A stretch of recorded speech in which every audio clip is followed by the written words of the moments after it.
Okay, guys, sorry to say, this one's going to be uploaded to BitChute a bit late. The uploader on there seems to be giving me some weird problems, and until they're fixed, I'm afraid I'm going to have to be exclusively on YouTube. Sorry to say. But that's just how it is for now, until I can figure out what the hell's going on. Anyway, this one should be interesting. This is from Ruptly, and it says, Johnson & Johnson ordered to pay man $8 billion over drug causing him to grow breasts. Oh yeah. Get ready, folks.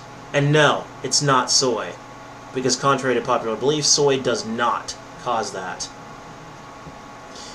A Philadelphia jury on Tuesday said that Johnson & Johnson, or J&J, must pay $8 billion in punitive damages to a man over his claims that a drug manufactured by the U.S. firm caused him to grow breasts. The verdict in favor of Nicholas Murray, age 26, came first in one of thousands of respirdal cases pending in Pennsylvania. Murray, like other Murray, like other male plaintiffs in the mass tort litigation over respirdal, alleges that he developed breasts after being prescribed the medicine and taking it from 2003 to 2008. A psychologist prescribed the drug after diagnosing him with autism spectrum disorder in late 1993. The drug was approved by the Food and Drug Administration for treating schizophrenia and episodes of bipolar mania in adults. Ugh, my nose is tickling me. So, autism spectrum disorder led to respirdal? Yeah, the thing is, the millennial generation was over-diagnosed and over-medicated, and I think it has a lot to do with why we are the way we are. You know, we got fucked up by baby boomers who are, many of which who are incompetent as parents, who would turn to drugs rather than actually, handle their kid appropriately. I mean, when I was a kid, I have Asperger's. I was put on this stuff called, valproic acid. After my parents saw what it did to my behavior, they were just like, yeah, never again, never again. My father called it liquid insanity, because that's precisely what it was. It basically made me go nuts. Made me crazy. Made me a crazy person.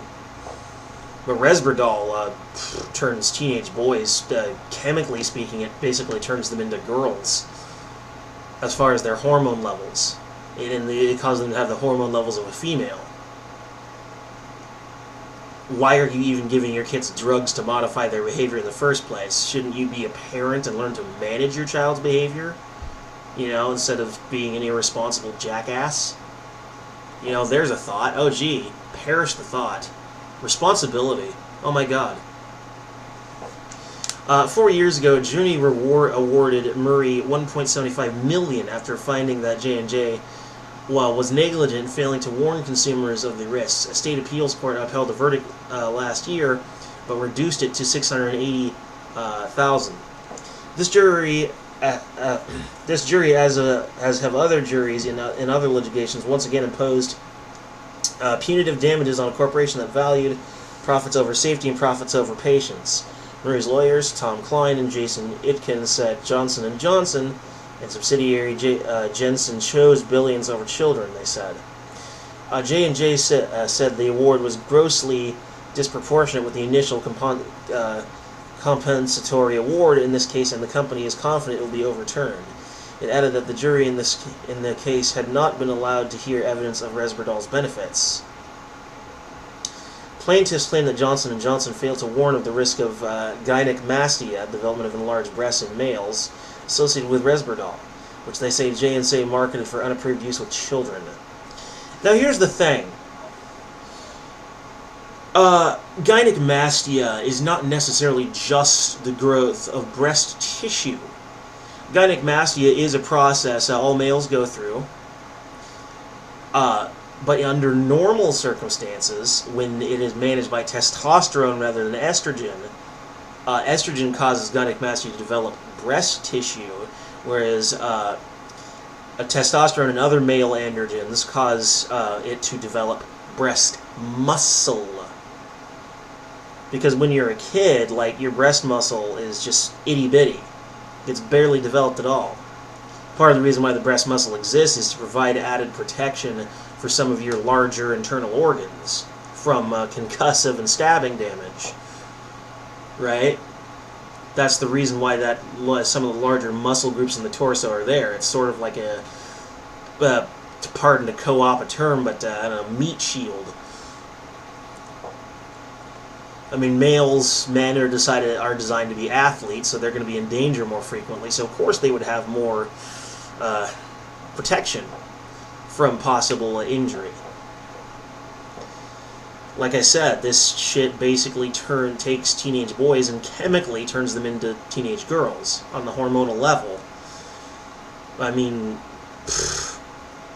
they're claiming that, they didn't hear the benefits. Well, I'm pretty sure the benefits, no matter what they are basically outweighed by this crap. Completely outweighed. How could they ever possibly have a benefit that could justify this sort of thing? They're not going to overturn this, nor should they. The dude's life was basically turned upside down by this shit. Wouldn't be surprised Johnson & Johnson had a big hand in the opioid crisis, too. Anyway, to finish off this article, plaintiffs in the mass tort litigation had been barred from seeking punitive damages since 2014, when a state court judge ruled that the law of New Jersey, which prohibits punitive damages and is J&J's home state, should be applied globally to the cases. In 2018, a Pennsylvania Superior Court ruling cleared the way for punitive damages awards, holding that the law of each plaintiff's state should instead apply. So they're appealing the states' rights rather than federal law. I suppose that's the way they're going to try to get out of this, huh? Doesn't matter. They're still going to end up paying this guy quite a lot of money. And they're right. They did put profit ahead of the health and safety of patients and customers. And many detractors of capitalism will say, well, that's just how capitalism works. That's real capitalism. Like, no. It's like, you do not understand capitalist theory. Profit is a big part of it, but capitalist theory is literally about offering goods and services in return for currency and having competition within a marketplace. Competition causing prices to go down and product quality to go up, because the be-all end-all is the number of sales. The more sales you have, the more money you make. And yes, it is profit incentive that creates the desire to provide goods and services to the people. And sometimes that incentive can blind you a little bit and not want to consider some of the greater risks and greater safety. But that is what the Supreme Court is for, that's what the courts are for, that is what lawsuits are for. Now, admittedly, I think some preventative measures should be taken in the case of respirdal, or at least a way to fix the damage done. Because admittedly, that is an unacceptable risk. I mean, I consider myself a minarchist. I believe in a mostly free market. In fact, I think corporations should be allowed to produce whatever goods and services they want and sell them at whatever price they want. But they have to be able to be held responsible. And to that point, they also have to have a certain ethical standard, which would be reinforced not by government, but by public opinion. Give us things that are good for us, or we will ruin you. I think that should be how it works. And admittedly, boycotting a company like Johnson & Johnson would be damn near impossible.